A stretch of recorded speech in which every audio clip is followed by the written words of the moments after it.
शाम का वक्त था। बाजार की भीड़ आहिस्ता आहिस्ता छट रही थी। दुकानों के आगे झिलमिलाती बत्तियां जल चुकी थीं। सब अपने घरों को लौट रहे थे, मगर सड़क के किनारे बैठी एक बूढ़ी औरत अब भी थकी हुई आंखों से राह देख रही थी। उसके सामने कुछ सूखे फूल और अगरबत्तियां रखी थीं, जिनसे हल्की सी खुशबू उठ रही थी। इतने में वहां गश्त लगाता हुआ इंस्पेक्टर राघव अपनी जीप से उतरा। उसके साथ 2 कांस्टेबल भी थे। उसे वहां हल्की सी भीड़ नजर आई तो उसने कड़क कर कहा, ये क्या तमाशा लगा रखा है यहां, हटाओ सबको। लोग फौरन इधर उधर हो गए। बूढ़ी औरत ने सर उठाया, बेटा जरा ये फूल ले लो, पूजा के काम आएंगे। राघव झुंझला गया, ओए तुझे कितनी बार कहा है सड़क पर बैठना मना है। और बिना कुछ सोचे उसने जोर से डांट लगाई, यहां तक कि लाठी जमीन पर पटक दी। बूढ़ी औरत डर के मारे पीछे हट गई, आंखों में आंसू आ गए। बेटा मैं कहां जाऊं, घर नहीं है मेरा। राघव ने गुस्से में कहा, सब बहाने हैं, हट जा यहां से वरना हवालात में डाल दूंगा। भीड़ खामोश थी, किसी में हिम्मत नहीं थी कि कुछ बोल सके। इसी वक्त वहां से एक जवान लड़की गुजरी, सादा साड़ी में, बाल बंधे हुए, हाथ में एक फाइल। उसने ये मंजर देखा और रुक गई। वो सीधी आगे बढ़ी और राघव के सामने खड़ी हो गई। ये क्या तरीका है बात करने का? राघव ने बिना देखे कहा, आपको मतलब नहीं है मैडम, ये औरत रोज यहां भीख मांगती है, मैं अपना फर्ज निभा रहा हूं। लड़की ने नर्म लहजे में कहा, फर्ज का मतलब किसी की इज्जत मिट्टी में मिलाना तो नहीं होता। राघव ने तंज से कहा, आपको नहीं पता मैडम, ये लोग बस नाटक करते हैं। भीड़ अब फिर से जमा होने लगी थी। बूढ़ी औरत आंसू पोंछते हुए बोली, बेटा मैंने कुछ नहीं किया, बस 2 वक्त की रोटी के लिए फूल बेचती हूं। लड़की ने कहा, और इंस्पेक्टर साहब, अगर कानून सिर्फ डरा सकता है तो क्या वो इंसाफ कहलाएगा?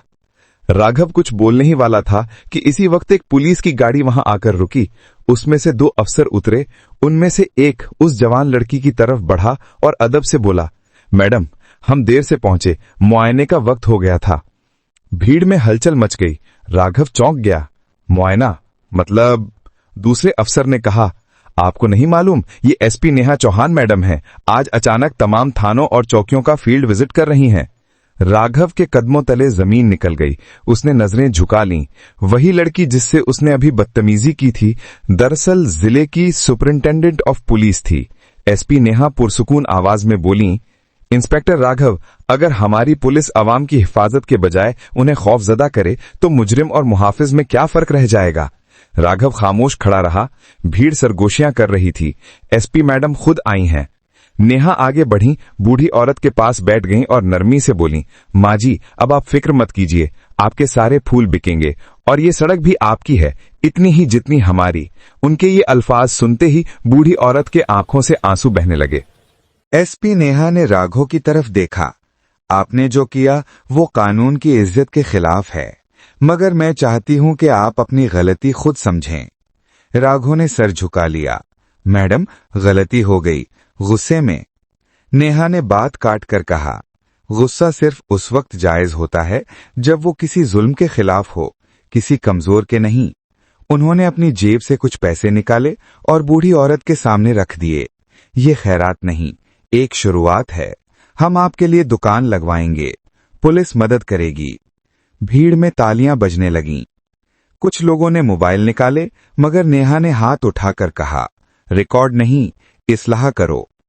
फिर उन्होंने अपने कांस्टेबल्स को हुक्म दिया, कल से यहां कोई गरीब या रेहड़ी वाला परेशान नहीं होना चाहिए, सबकी इज्जत हमारी जिम्मेदारी है। राघव की आंखों में नदामत थी, मगर साथ ही एक अजब सुकून भी, जैसे किसी ने दिल के बोझ को हल्का कर दिया हो। अगले दिन उसने खुद जाकर उस बूढ़ी औरत के लिए एक छोटी सी दुकान लगवाई। जब एसपी नेहा दोबारा वहां आई तो देखा वही राघव और वही बूढ़ी औरत दोनों चाय पी रहे थे। नेहा मुस्कुराई, यही असल पुलिस है, जो डंडे से नहीं दिल से खिदमत करे। राघव ने कहा, मैडम आपने जो सिखाया वो सबक नहीं, जिंदगी है। नेहा बोली, याद रखना राघव, वर्दी की सबसे बड़ी ताकत खौफ नहीं, एतमाद है। भीड़ दोबारा तालियों से गूंज उठी। बूढ़ी औरत ने फूलों की एक माला बनाकर नेहा के गले में डाल दी। बेटी, तुझ जैसी अफसर सबको मिले, तभी इस दुनिया में सुकून आएगा। नेहा ने हल्की मुस्कुराहट के साथ कहा, सुकून तब आएगा माँ जी जब हर इंस्पेक्टर, हर सिपाही अपने अंदर के इंसान को पहचान ले।